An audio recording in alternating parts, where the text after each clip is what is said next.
Well, here we are. The halving is 497 blocks away. Um, Only a few days away. We've got Bitcoin's monetary policy taking effect, and we've oh gosh, it's my Siri over there. We've got some of the leaders in the space, the mining leaders in the space, private and public companies. So wanted to gather a full perspective, but also with that sort of finance viewpoint. So maybe we'll start with some introductions. Mike, if you want to kick things off here. Yeah, sure. Hey, Haman, thanks for hosting. I really appreciate the opportunity to connect. Yeah, my name is Mike Stillo. I'm Director of Finance for Luxor Technology. Joined the company in July of 2023, so been here for about 9 months. Uh, I got my career starting at PwC. Was a audit manager there, specifically focusing on financial service customers. And then I left, went to industry, worked at a couple of private equity jobs, kind of focused on mixed use, commercial real estate, multifamily, office, hospitality, and data centers, and have been working with Luxor, as I mentioned, for the last 9 months. For those that are joining that aren't familiar with Luxor Technology Corporation, we are a company, a technology company that has a core philosophy of compute power, which secures Bitcoin's network as a commodity. And our team has designed, next generation products and services to kind of unlock the value of that commodity. We have four main categories of products and services: hardware, software, data, and financial services. And we feel that we've developed a really key ecosystem that allows miners to kind of grow their business and continue to operate profitably for future halvings to come. Awesome. Thanks, Mike. Keeping on with the private companies, we've got the Foundry represented with Collin. So Collin, if you want to introduce yourself. Hey, yeah, Collin Bourke, senior manager of financial and analysis at Foundry. Um, Professional experience prior to joining the team here. I joined in late 2020. I was employee number 14, so it's been quite a ride. But I started my career in banking, focused on commercial finance, did a stint in public accounting, got my CPA, and now I'm here. So for those of you who don't know much about Foundry, in addition to self-mining, we operate a mining pool. We've got an ASIC brokerage.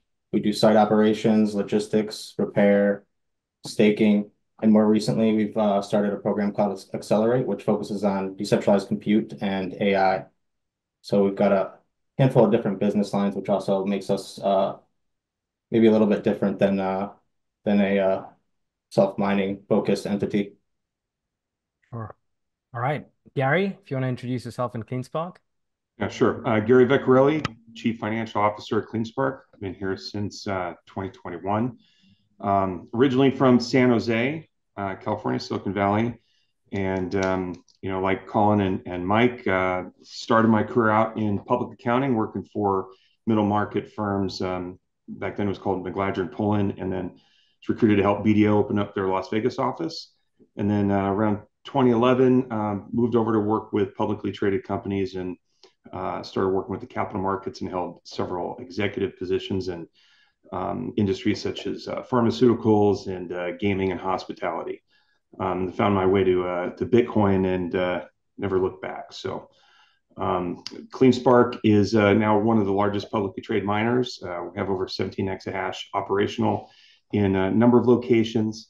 We're primarily located in Georgia. We just bought some sites in Mississippi, and then we have some co-location in upstate New York as well. Amazing. And Salman? Thank you, Hammond. Appreciate you inviting us for this important topic to discuss the halving.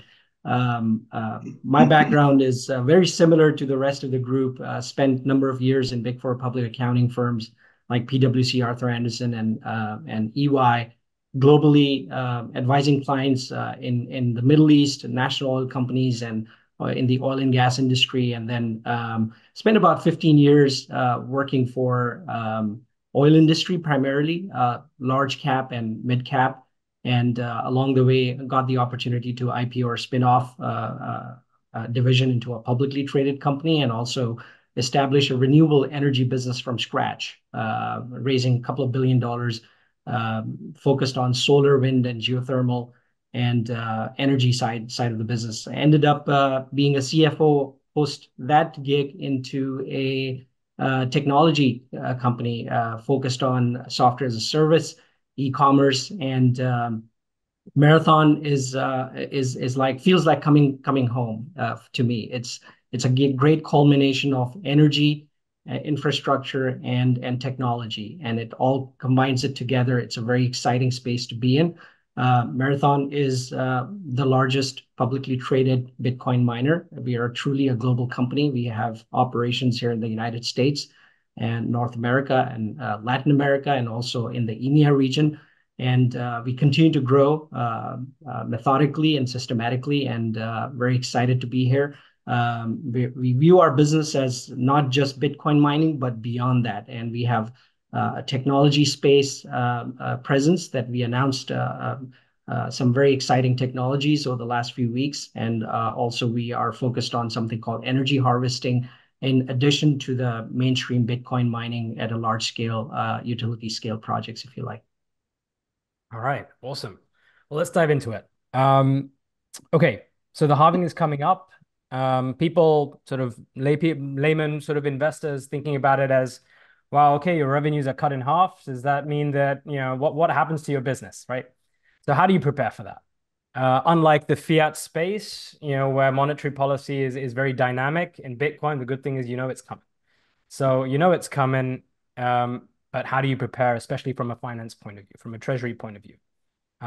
Maybe Gary, if you want to kick it off. Yeah. So from a finance perspective, I think there's two main points, right? Well, first I'll say, if you're now just thinking about the halving in your miner, you're far behind the game, right? So you should probably start thinking about the next halving right now. I'm sure a lot of the miners are already doing that, because the planning has to start way in advance, right? But I thought I'd start off by saying that. But I think that there's really two things. Is one, you need to make sure that you have the proper liquidity going in the halving, because you don't know what the economics are going to look like, right? You look at what Bitcoin's done just over the last week, right? And we're down already probably, at 12 or 15%, in the last, 7 or 10 days or so. Not sure what the halving is going to represent. It's going to be a sell the news type event, particularly with the ETFs, which could put some pressure, given if there's a bunch of outflows on the ETFs. So that's why you need proper liquidity when those economics get cut in half.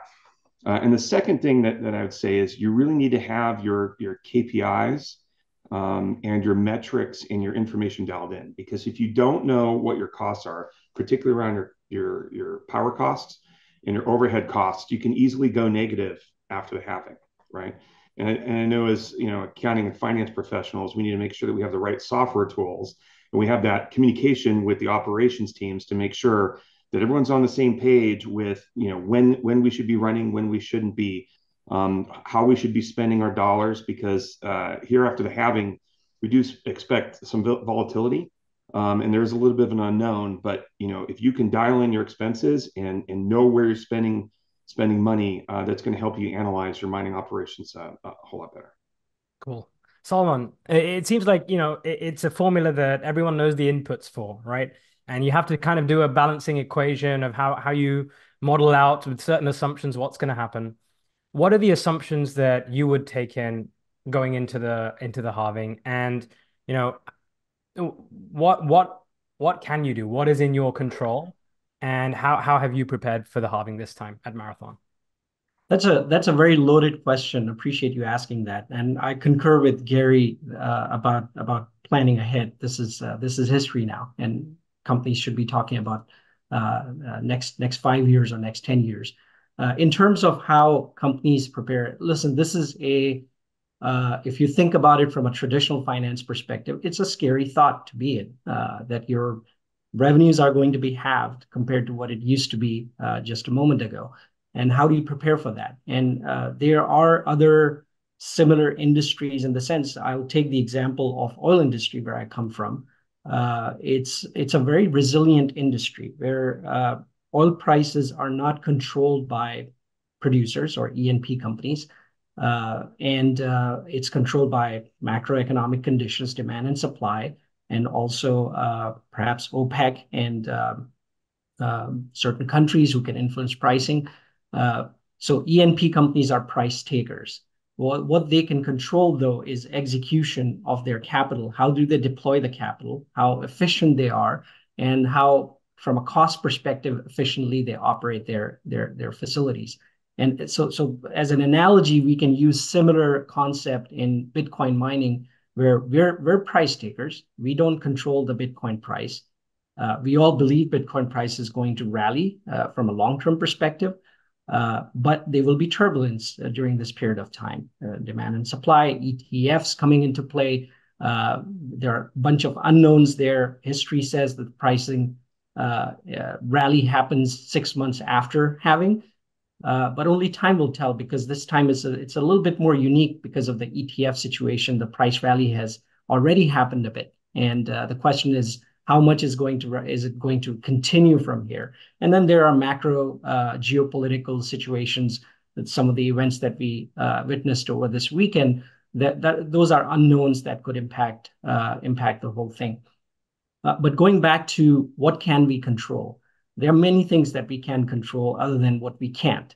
And what we can focus on is ensuring that we deploy our capital very efficiently, ensure that we get the right pricing on our power, and have a long-term strategy of how do we ensure that we create the most shareholder value for our stockholders in this space. If the miner is a public company, from a private perspective, that applies as well. And for that, you have to be adequately capitalized, have access to capital that not many miners have at this stage. And then technology keeps improving. There's maintenance capital that comes into play in the outer years, where your older miners become older and you have to deploy them elsewhere where your cost to operate is fairly low. Or you could have arbitrage opportunity from an energy perspective, where renewable intermittent power is available at times when you can produce in a low cost environment, but you don't have to produce 24 hours a day. So there are many interesting ideas out there. Yeah, we're gonna get into deploying capital efficiently and raising capital in a bit, but off to Collin. So Collin, how do you guys think about the halving? Is it just, we talked about it very just a few minutes ago. Is it just another network difficulty change, or is there something unique going on here that you guys kind of think about and prepare about? Yeah, I think as these guys said, all the large miners have their fleet and energy agreements positioned with the halving in mind. So you don't want to get caught off sides there. Obviously, from a treasury management perspective, you want to make sure you have a good capital reserve, whether that be liquidating all or some of your rewards leading into halving, just so you have a good buffer there. But then when you look at the inputs, in terms of what we think hash rate is going to do, what price is going to do, what fees are going to do, those are all kind of the major things that go into revenue, in addition to the difficulty adjustment. The biggest thing I think is what's going to happen with price. It's kind of unclear, was this recent rally people front running the halving, or was it ETF flows? It's kind of hard to separate the two. The way I look at it is the ETF flows, they could be more passive investors, that'd be like sticky capital, or it could increase reflexivity in the marketplace, because now it's easier for people to trade, put stop losses on, things like that, right? So not clear how that's going to go. But we think, at halving, the amount of hash rate that's going to fall off is probably going to be muted. Margins are really strong right now. So, we're thinking absent a big drop in price, hash rate will probably stay where it's at, or maybe drop 5%, something along those lines, as some of those older units get swapped out for some of the newer ones. And then the biggest unknown in my mind is the fees, that portion of the block reward, right? That's one of the most difficult to project. There's a lot of idiosyncratic things that go on there with ordo mints and L2 launches. But we do know with fees, typically you see a rally in fees during extreme scenarios, whether that be a big bull market or bear market. And that's because people are moving things on chain to or from exchanges, trying to position their crypto portfolio properly in those situations. So yeah, I think there's a lot to kind of analyze here. And one of the big things is, last halving was in 2020, right after COVID. And so it muddied the waters. I mean, that would have been a really good data point for us to use prepare. But unfortunately, it was a little bit tricky because you had a huge liquidity crisis leading into halving. And again, it was hard to say how much of that activity was related to that as opposed to the halving event. So Yeah, there's a lot to unpack there. We'll get to it, especially on the difficulty adjustment and the efficiency of miners as well. That's something I'm sure we can dive into in a second. All right, Mike, anything to add on this one? Like, how do you guys think about it? Yeah. Well, I think, Collin, Gary, and Salman have really kind of laid out, I think, a lot of the key points. Ultimately, and just kind of echoing Gary's sentiments, yeah, certainly got to make sure that you've already prepared, built your war chest out, make sure that you have enough, sufficient reserves to kind of survive. As Salman mentioned, it could take 6 months to see Bitcoin price appreciate significantly to the point where hash price in USD terms is back above $100 per petahash per second per day again.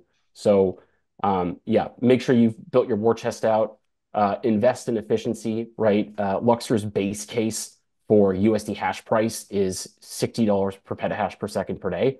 And at those prices, you're going to see some of the mid-gen or new generation technology where you're going to have break-even costs between 7 cents per kilowatt hour, all the way up to 15 to 16 cents per kilowatt hour for M60S and S21. And then I think the next really important thing is making sure that you're leveraging technology and tools. I think the really great thing about Luxor is we have two very specific products that come to mind that I think can really help miners make sure that they're, hedged and operating efficiently. And that would be firmware and hash price derivatives. Firmware is very interesting because you can underclock, overclock your machines. And I think that can really give you efficiency boosts immediately post halving when revenue's cut in half. And I think hash price derivatives is a really great way for you to forward sell your hash price and kind of lock in, generate some revenue certainty. Yeah. All right. Cool. A big part of it, everyone mentioned, is deploying capital efficiently and raising capital, um, especially for the public miners, and especially with what MicroStrategy has done. Like debt is a big part of this equation. Um, Gary, what do you think about is all debt bad debt going into a halving? How do you think about debt? Yeah, great question. So, just full disclosure, historically, Cleanspark hasn't maintained a lot of debt on its balance sheet. Right? I think we took out like a $25 million term note here back in 2022.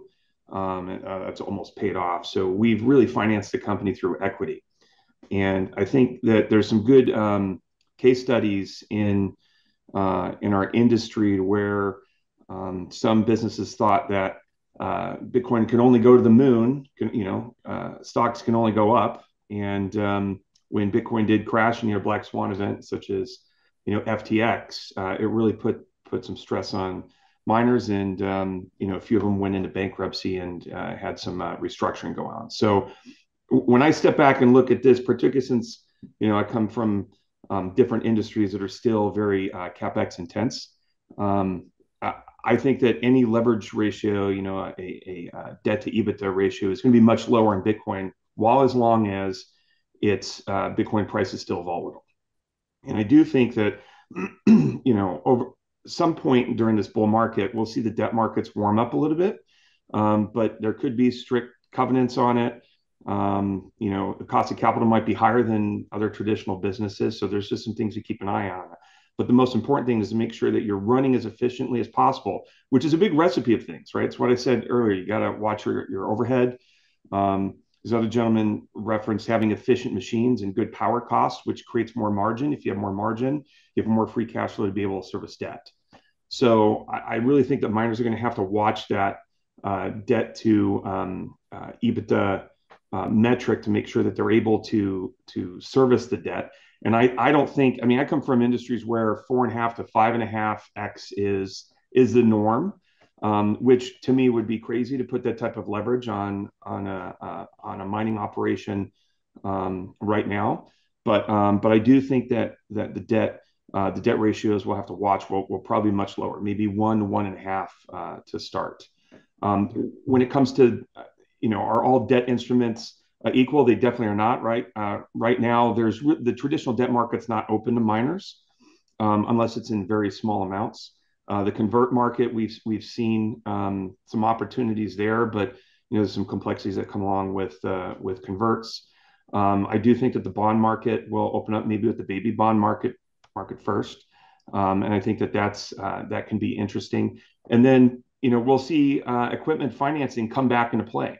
Really, over the last 12 to 18 months, it's dried up because we've seen some lenders all of a sudden become operators because they take on a bunch of machines, and that's not why they get in the business in the first place. They're lenders, not operators.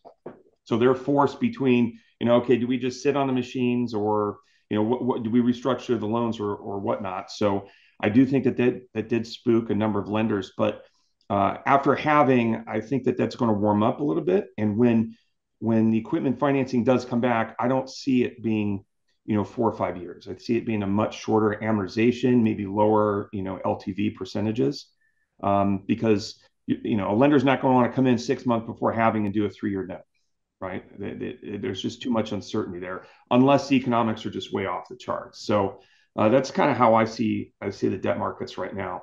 But this model, I think, at some point in time, as the business and Bitcoin matures and there's greater adoption, I do think that we'll see more TradFi thinking and hopefully some more competitive in the debt markets. Yeah. There is this, strange dynamic where, the best time to raise capital and deploy it to build an efficient fleet is often the hardest time to raise capital, especially from, these debt markets when they're sort of dealing with PTSD from the last cycle and what happened there.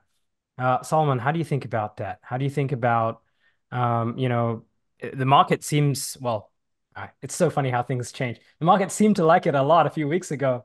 But yeah, and do you think that debt is a good instrument that you guys are leveraging, or would like to maybe lean into a bit more into this cycle? Maybe people are a bit overcautious after what happened last cycle. How do you think about it? Yeah, from an industry perspective, you have to think about this is a capital intensive space. You need capital to deploy, to continuously grow. Global hash rate keeps growing. Just to maintain your share compared to the global hash rate, you have to continuously invest. There's a race to the last million Bitcoin, and there are a handful of public and private miners who are trying to get to that as quickly as possible, and the difficulty level keeps on increasing with time. And halving reduces the production and the hash rate. So that's the backdrop.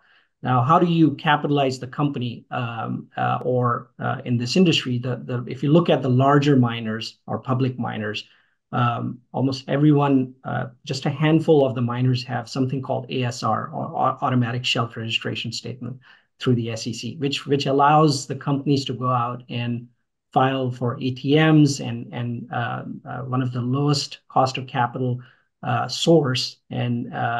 And the companies in this space have been able to go out and raise capital through that route. That's been the cheapest, the easiest form of capital. When you think about other sources, there are always other sources available. This is a newer industry, so not every product may be available. For example, we had $750 million debt last year, this time around. In preparation for long-term success, we reduced our debt by 58%. It's a low cost of debt, 1%, and it's a convertible that was not due until 2 years out at that time. But we felt from a capital stack perspective, it's a healthy balance sheet is the more important thing to go into the halving and continue to grow from here as we deploy our capital systematically from here. So debt has a place on the balance sheet. The question is how much. The question is, what are the terms? You don't want to go overboard. As Gary mentioned, there have been companies who went overboard and they went upside down and had to go through bankruptcy, unfortunately. And that can happen in a cyclical industry. Again, going back to my oil and gas days, the most successful oil companies are those that know the downside and upside.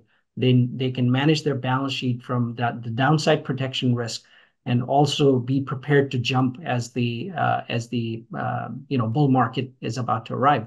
And that's the kind of dynamic that we encounter in this space as well. And people who will be very successful in this space will be the ones who will be able to manage that dynamic and be very flexible about what source of capital to use at what point in time. Yeah. Gary, I saw you wanting to chime in there. Any comments on that? No, I agree with what someone said, right? I do think that there's a place for debt, just how much and at what cost. I think that sums it up perfectly. Cool. Well, the public miners, have a lot of access to capital. It's not the same story for private miners. In a world where the machines are getting just so much more efficient, like leaps and bounds. Having an efficient fleet is an existential issue, right? Like, how do you see like the challenge of raising capital in as a private company, and what other advantages may you have to compete in the mining space where some people have more access to capital than others? Mike, maybe you want to chime in here. Yeah, sure. So obviously, if you're a privately held company, it is tough getting access to capital. I think you can certainly go and try and raise, or I guess borrow money from banks. They may charge you some pretty steep fees. Could be SOFR plus 12 plus 14%. And that's extremely difficult to manage, especially if Bitcoin's price goes the other way. So I think having USD debt can be a powerful tool, but it can also kind of go the other way.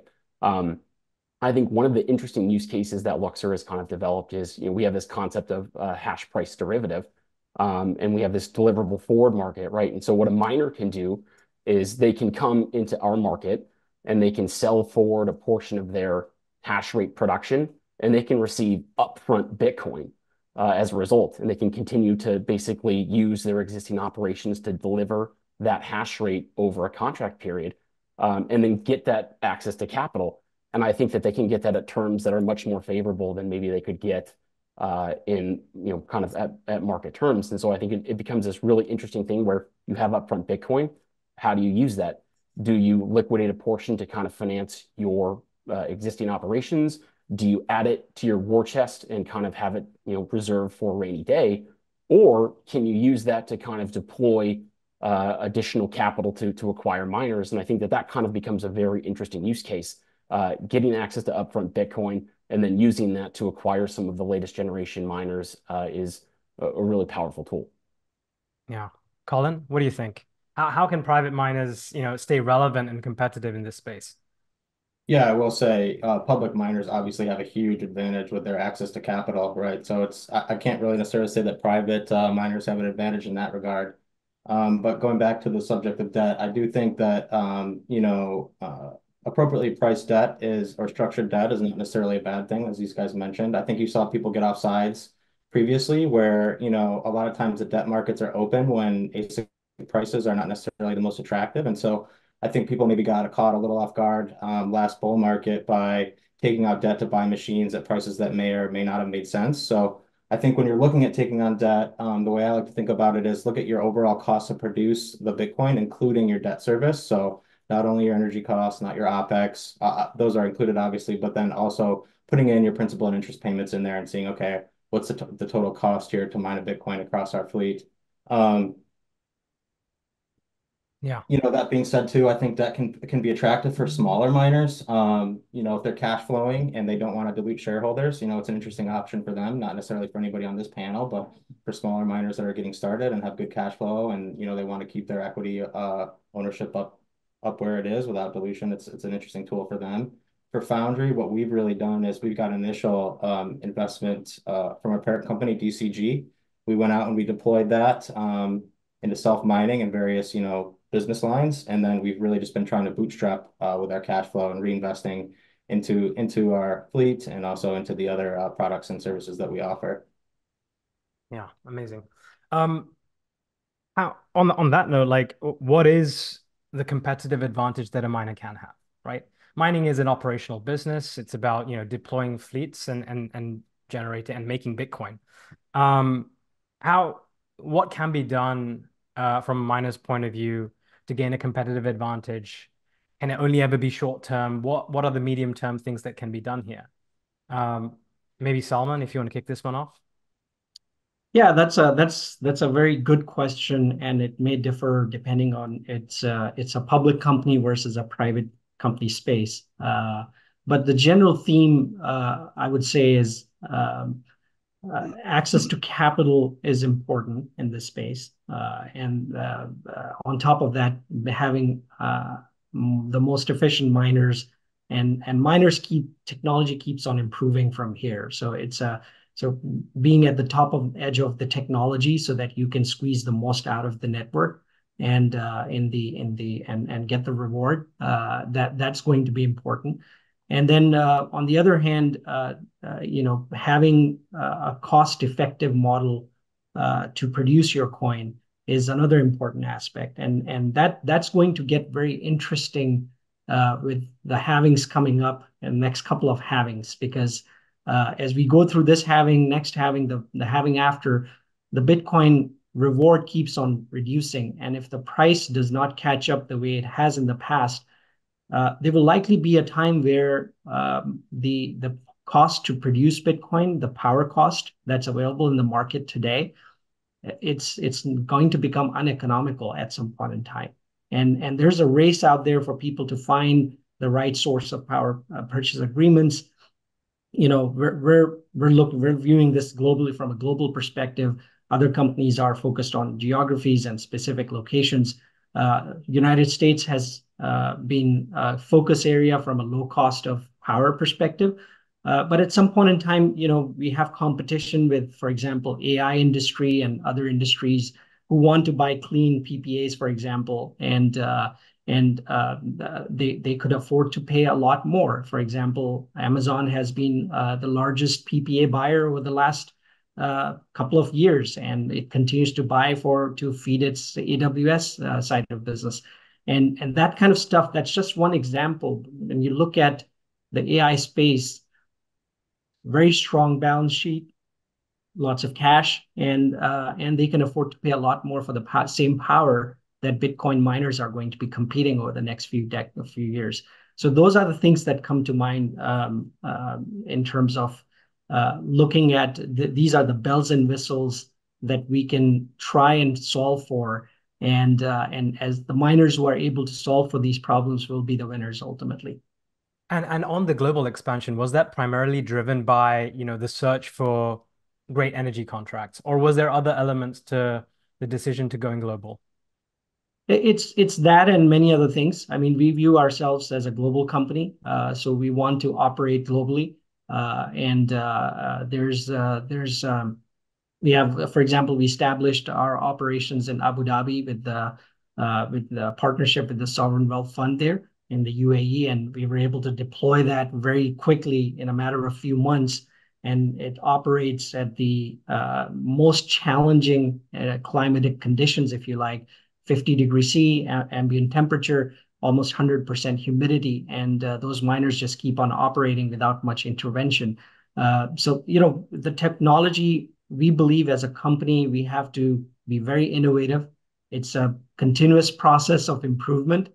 We don't stop. And the question, in addition to capital and deploying it appropriately, the other questions that come to mind is the industry thinking about hiring the right people and the talent, the innovative talent?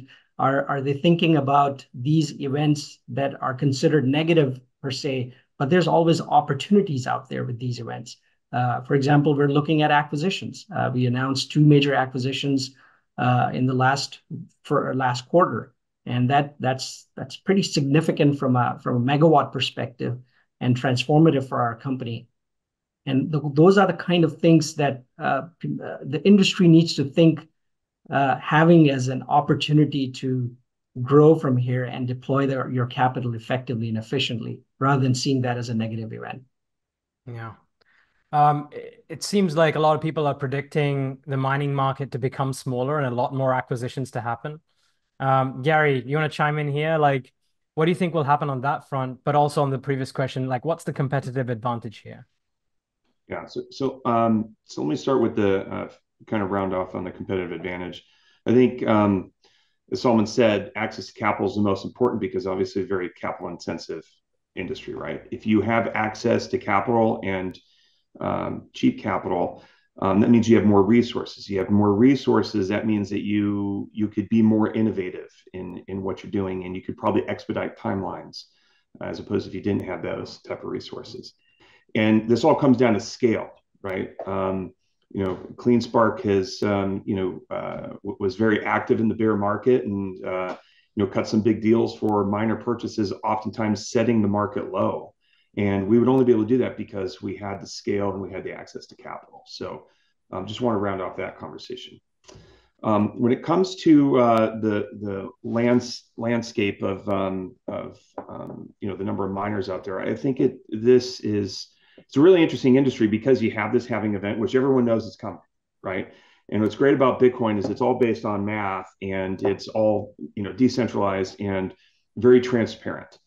And the unfortunate thing is that, and it's just a natural part of the algorithm, is you're going to have a culling of the herd, right? As someone said earlier, I think it was Mike, that when you have the halving event, you definitely will see a drop in the hash rate because the less efficient miners are going to unplug. But at some point in time in the cycle, those might come back on when hash price gets to a certain point and becomes profitable again.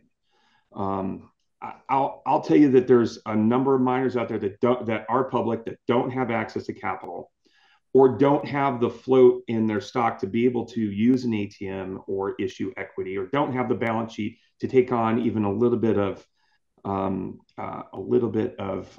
debt. That's going to have some problems here. And we made the prediction here, almost 2 years ago, that at the halving there's going to be a number of miners on sale, and we would not be surprised if that there's some failures or some of the less efficient and more cash-strapped miners become targets and get swallowed up. But it's important to note that all miners aren't created equal. Even if they're publicly traded and they have an aged fleet that's not that efficient, their infrastructure may not be that good. So as a mining company, when we go in and look at acquisition, we really need to look at the quality of the underlying infrastructure. And that might mean that we need to deploy more capital than just for machines, right? We might need to do some things to the infrastructure to make sure that we maintain as significant uptime as possible. So the point is, I do expect M&A to really heat up post-halving, both on the public to public and public miner front. Yeah. All right. Mike, anything to chime in here on the competitive landscape? Like what can, maybe for smaller private miners as well, because you run a very successful pool, so does Foundry, and how can smaller miners maybe think about being competitive or improving their operational efficiency to have a chance in this space, or give themselves the best chance they can with the machines they have? Yeah, great question. I mean, honestly, success in the Bitcoin mining industry is really a function of three key things, right? It's a function of hash price, it's a function of operational efficiency, particularly with your ASIC miners, and it's also a function of your input costs. With input costs, typically you've got your PPA. You're really trying to get to like the lowest price per kilowatt hour that you can get. And it might be kind of difficult to improve on that over time. But I think one of the interesting areas where you can really get a boost, particularly post-halving, when we see hash price come down, right? Luxor just issued on Monday its last hash rate forward curve before the halving. And we're currently forecasting May 2024 future hash price at $57 per petahash per second per day.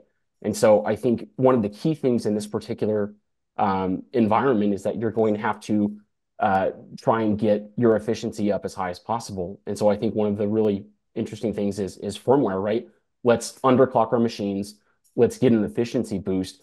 But then I think there are other couple of really sophisticated, very interesting strategies around load balancing and advanced thermal management that can really help you ensure that you are maximizing operational efficiency. And I'll give you an example, right? So let's say that you're in a really dynamic pricing market where maybe during the day prices are high, temperature's really high.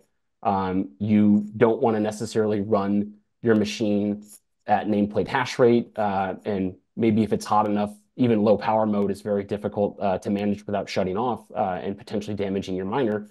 You can bring firmware on. You can kind of underclock your machine. Maybe it's operating at 50% of nameplate hash rate. And then when it kind of flips to nighttime, when prices are lower, you can actually go and flip and overclock your machines and really try to maximize load balancing and enhancing your efficiency. So I think there's a lot of really interesting strategies that you can implement that can kind of give you a boost and really help ensure that you survive until USD hash price recovers to a point where you can remain profitable. Right. Cool. Well, moving on to a slightly different subject. We're all in the finance space, so a big thing happened on the reporting standards with FMV reporting, with being able to report your assets, your digital assets on your balance sheet at fair market value. I want to talk about the impact of that, especially on a public company. So Salman, you want to talk us through FMV reporting, and has that changed how investors view your company? Has that changed how maybe other participants view your company? Yeah, how's it been for you? Yeah, fair market value accounting is not new. This exists in other industries, financial services, and other places. So that's accountants know that who've worked in different industries. The question is, this space. This is the first time where a cryptocurrency accounting standard was approved late last year. It's a huge positive news for this industry because it provides the first time guidance and standardizes things for the industry. So it's a welcome move.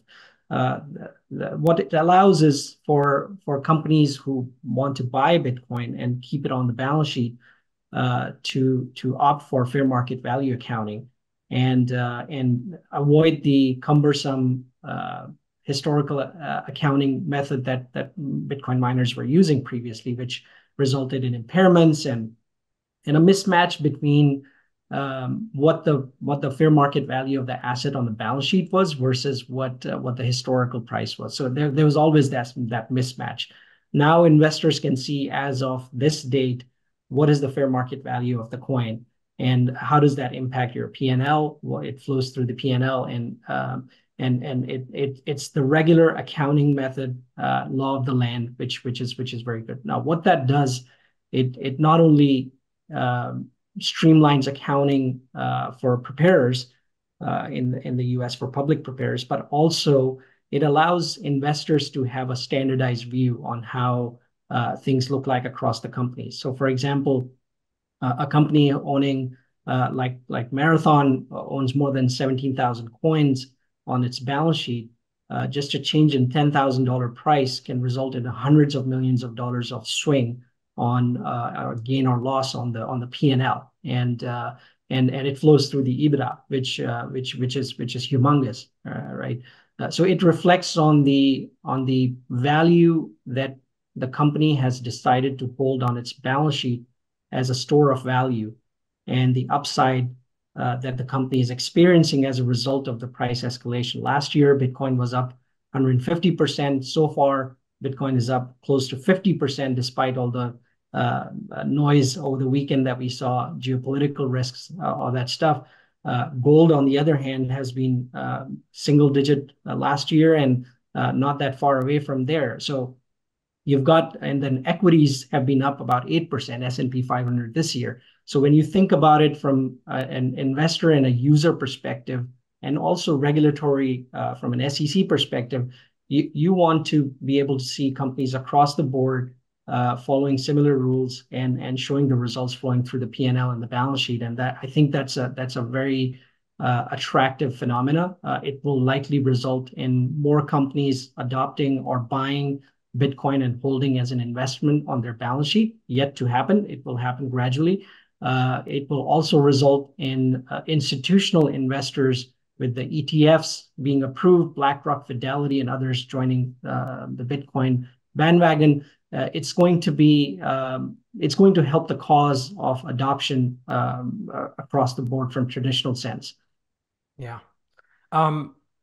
Gary, I know Cleanspark has also early adopted FMV reporting, and as a CFO, does that change your view on how much Bitcoin you choose to hold on your balance sheet, or did you feel like no, the investors already knew what they were buying into? This really doesn't change anything. Maybe it's more of a sort of high level signal for where the market is and where it's going, more than anything sort of concrete around how you do anything on the treasury, how you manage your treasury. Yeah, I think it's more the latter than the former. Just because I say often that the accounting shouldn't always drive business strategy or business decisions, right?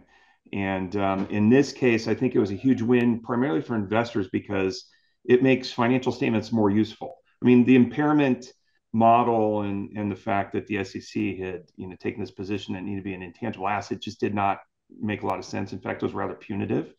And we found that the analysts and institutions and even sophisticated retail investors were still backing into what the true fair market value was anyways. So the fact that the FASB went through and had this new standard, I think is the right thing, particularly for investors. It does make it a little bit easier on our end in terms of accounting, so there's a little bit less work that needs to be done there. And ultimately, I agree with Salman, right? Like this is one step closer to it is a signal, right, that there's greater adoption that's happening. But I think it is one step closer to non-Bitcoin businesses considering putting a part of their treasury in Bitcoin, right? We all know the reasons why Bitcoin is a better store of value than fiat, especially long term. And I think if I'm CFO of a traditional business that's cash flowing well, and I have a bunch of cash on the balance sheet, where am I going to put my cash, right? Traditionally, CFOs put it in CDs or money markets for until the last before the last 2 years. I mean, most of the time from 2012 to 2021 or so, interest rates were really low, so you're not going to get any yield putting your cash in the banking system. And that point is going to come again. I mean, we're already talking about the market's expecting cuts to happen in the next year or so, which means that interest rates on savings accounts and money markets and all of that are going to go down. So now CFOs are going to be forced to figure out ways to get ROI on this asset, cash sitting on their balance sheet, for which they could probably put just a little bit in Bitcoin, right? Just to get familiar with how to account for it and what Bitcoin means. By no means do I expect that companies are going to move 100% of their cash and sweep into Bitcoin every night. But I do think that as CFOs learn about the monetary properties of Bitcoin, there very well could be a strategy to put a certain amount of that cash into Bitcoin, and then do things like products like what Luxor offers, right? In terms of derivatives, right? If you own a bunch of Bitcoin, you could get additional yield on that Bitcoin by selling covered calls, right? You can. There's a bunch of strategies you could trade around it. So I do think that this is a step in the right direction, and it will start to bring in some traditional businesses, and they'll end up allocating a portion of their treasury to Bitcoin. And do you think that opens up maybe even like a justification for a trading desk at each miner to say that, hey, look, we're gonna find an OTC price for the best buyer of our Bitcoin, and why let the exchanges take their fee here? Like, we're an operational efficiency kind of business, like happens in the energy industry. Yeah, do you think that's also something that's on the horizon? Yeah, we publicly stated earlier this year that we'd bring a trading desk in-house, and I think trading desk can take a lot of forms. Our first priority is going to be around risk management, right? And right now we think that there's a whole lot more upside than downside. So we're not out there buying a bunch of puts because we think Bitcoin's going back to $16,000. But we do see an opportunity to kind of bring in some of these traditional businesses such as energy, and help large energy companies had trading desks to make sure that they're able to hedge their power and create additional yields and opportunities and cash flow from the Bitcoin balance. Because when you have large amounts of Bitcoin like Marathon and Cleanspark does, right, that's a very large asset on your balance sheet. And I think that it's important to not only find ways to mitigate downside, but also create additional yield. I mean, when we're talking about the thousands of Bitcoin, I mean, just a small percentage, 5-10% annualized yield could end up covering a significant part or most or all of your corporate overhead, right? Which is phenomenal to think about. So yeah, I do. It is going to be a pretty exciting bull market, and I do think that the industry is going to mature in a lot of ways, not just from a technology or operational standpoint, but also from a financial product perspective. And I think that the fair value accounting is just another step along that path. Right. Salman, anything to add on that? Are you guys also thinking about trading desk? Yeah, I was going to reflect on that. So we already have folks who are looking into trading, and from very sophisticated background that we hired last year, and it has worked out very well for us. With such a high number of Bitcoin on our balance sheet, just like Gary mentioned, you've got to be creative about it. It's not just the price appreciation, but also the yield. I want to reflect a little bit more on the hedging part. This is a nascent industry, and going back to my oil and gas days, it was business as usual, having a trading desk and a bunch of hundreds of people sitting on a floor and trading on a daily basis. And that will happen ultimately in this space. But I think there's more maturity along the way that's needed in the industry to establish the products. CMRE, for example, there are some other interesting things that this industry could learn from the oil and natural gas and gold industries. And as we progress over a period of time, we will likely see those products coming into play. And I believe Mike was talking about hash derivatives, and those are some interesting creative ways of looking at things. And certainly as time progresses, companies will look at squeezing more out of their treasuries instead of just keeping it as a capital appreciation play. Right. Mike, you guys at Luxor have been a pioneer in this space with the derivative markets that you've opened up. And there is, liquidity in this market. There's demand for this, especially with the miners who want to sell their hash rate forward. You want to tell us a bit more about that? Like, what are you seeing at the development in this space? What are the instruments that people really want? Yeah, tell us a bit more. Yeah, well, interestingly enough, with this, halving event coming up, I think there's been, we've seen kind of a reduction in volume in terms of people that want to put on trades. But we expect once we get past the halving event, we're going to see a whole lot more inflow into this market. But ultimately, as Salman kind of said, right, Bitcoin is a commodity, right? And so being able to develop the tools that are kind of analogous to energy, oil and gas, all of these other commodity industries is critical. And so yeah, I mean, ultimately, if you are a miner and you want to create revenue certainty, you should be looking at hedging, at least a portion of your hash rate out to make sure that you are not, susceptible to the volatility in hash price. Yeah. All right, moving it on to the final two questions. Maybe Collin, we can start with you here. How do you think about diversification as a business, right? Like you've got the core mining line, you've got the mining pool, but what are the other lines that help you generate revenue, especially when there are, maybe risks on the pricing side, or there's, revenue or cash flow on the core mining business, maybe low for a small period of time. What are the other business lines that you've explored and you see go well with the mining business? Yeah, so I think Foundry, we sort of look for opportunities to offer products and services that we need internally. That's kind of how a lot of things start, right? Is like, hey, we have this problem. What's the solution? Oh, wow, the solution works well. Maybe others want this, right? So we like to think about it as products and services for miners by miners.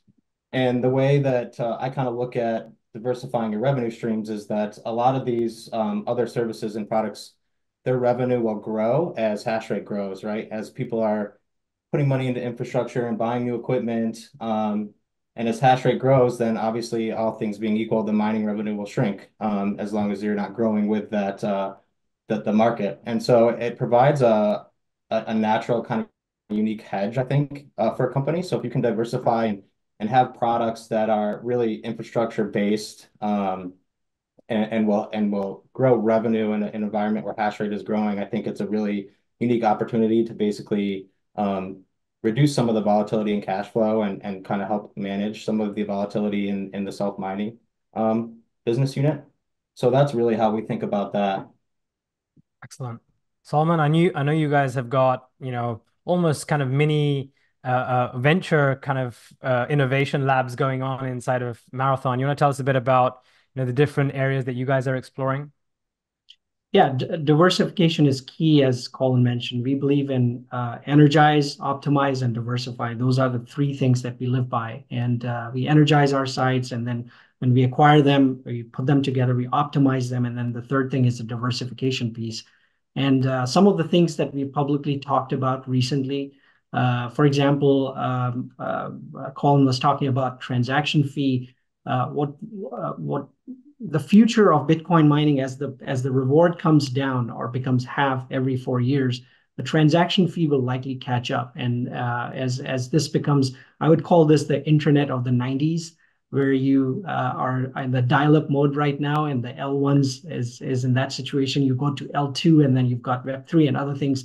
Many new technologies will be built on top of this infrastructure because it's decentralized, very secure, and it's a great story from that standpoint. So when we think about the products that Marathon has been publicly talking about, for example, Enduro is one that comes to mind, where it's a decentralized opportunity. We created the SDK. It's an L2. It allows it's an open source. It allows people to go out and build on top of that.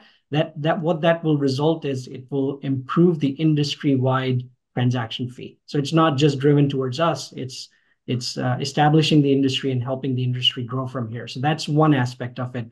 On the other hand, we've got something called Slipstream, and Slipstream is something which actually allows within the protocol. It allows users to come in and do a larger size transaction that current Bitcoin miners cannot do.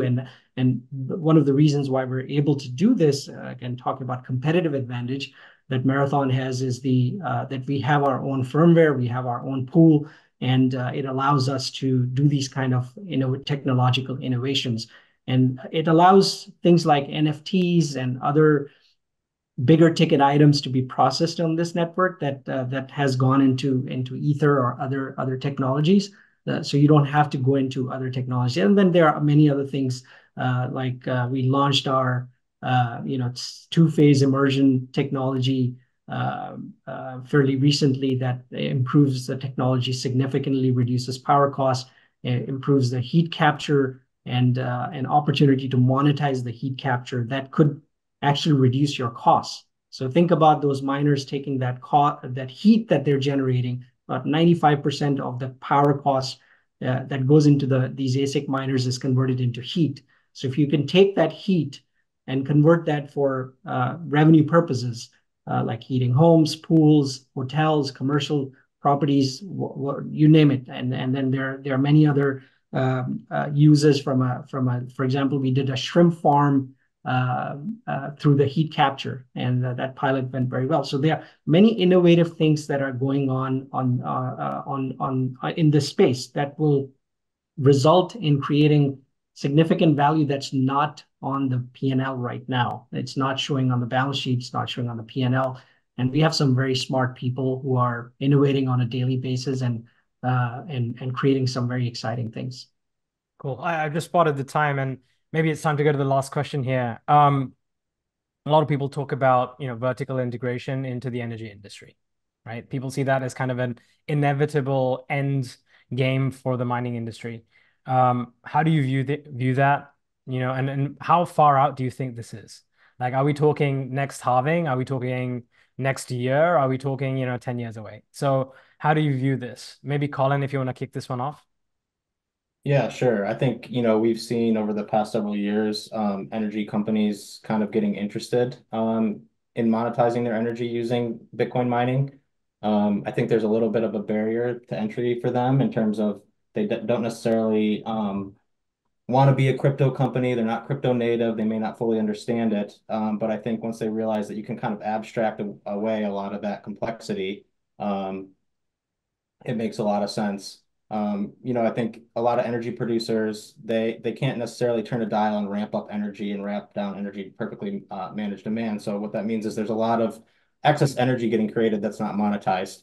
So if you're an energy producer, I mean, it makes sense. Why not? Just going to add top line revenue, especially if you can partner with somebody in the space that can kind of de-risk that for you or help you kind of with the operational side of things. So I think long term, I think it's somewhat inevitable that energy companies are going to become players in the space. I think that'll grow over time. But but yeah, I think there's a ton of synergies between the two industries, and I think it makes a lot of sense to vertically integrate as much as possible. And I think a lot of miners are going to have to kind of start going down that route, whether that be producing their own energy, buying energy companies, doing joint ventures, or just selling products to those companies. Mike, you got any hot takes here?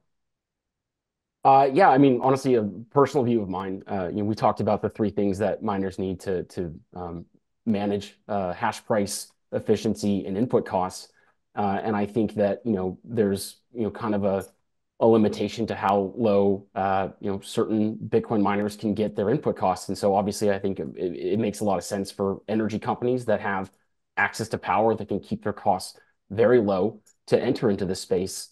And yeah, I think it's a personal view of mine that I think we're going to see some M&A activity this cycle. And it wouldn't surprise me within the next 12 to 18 months to see a major energy company announce that either they're standing up their own Bitcoin mining operation or that they're doing some M&A activity.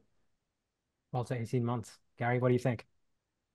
Yeah, look, I think this is going to come in phases, right? And the first phase is going to be energy providers and companies waking up to the fact that Bitcoin mining can help them with stranded energy, right? We've seen a number of M&A opportunities where there's just a substation just stranded in the middle of nowhere that's energized that that utilities spent quite a bit of money to build, yet they're not able to monetize it. So I think that that's the first step, is really power companies waking up to the fact that mining can help them fully monetize all their assets on the system. The second part, I think, is really Bitcoin mining helping finance building of new power generation, right? You take states like California, where I believe they, by the year 2035, all the vehicles in the state have to be EVs, right? Which is going to put a lot of strain on the grid. And California doesn't really have the best grid in the first place if you follow what's going on with PG&E. So that means that there's going to have to be a lot of power generation built, and you can't build it overnight, right? If you look at nuclear, which we're big fans of, it could take 10, 15 years to build a good sized nuclear power plant. But Bitcoin mining can help that, because we can essentially be the anchor tenant to take the power when no one else wants it, and then we could curtail, because we're a flexible load, within minutes, and allow the grid to sell that power when everyone flips on their HVAC machines, right? When it gets too cold or when it gets too hot, which is usually not more than 4 or 8 hours.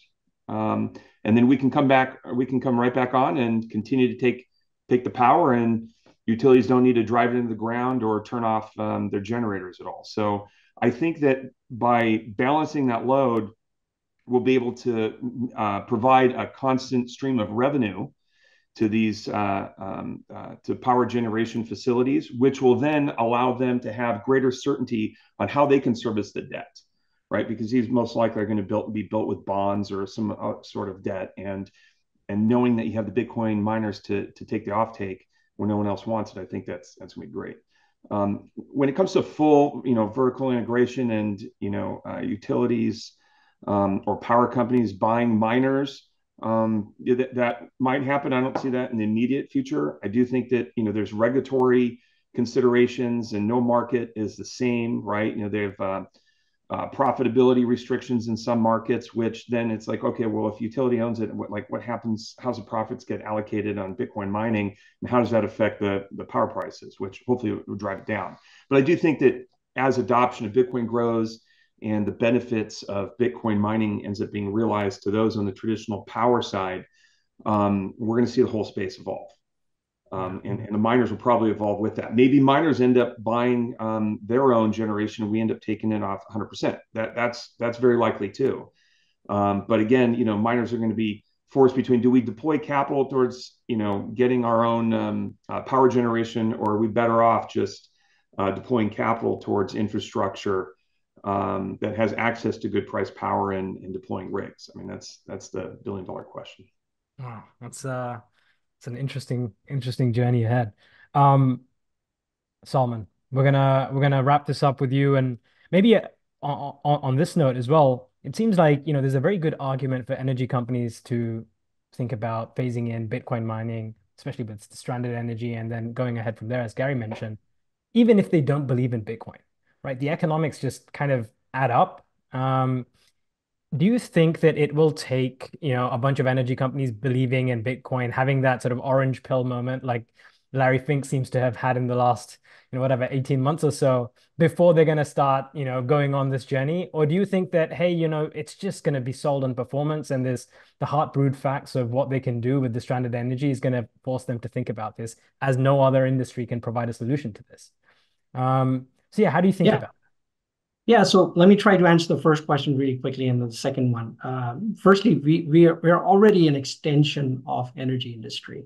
We're consuming electricity. We're competing for power with other industries, including energy industry.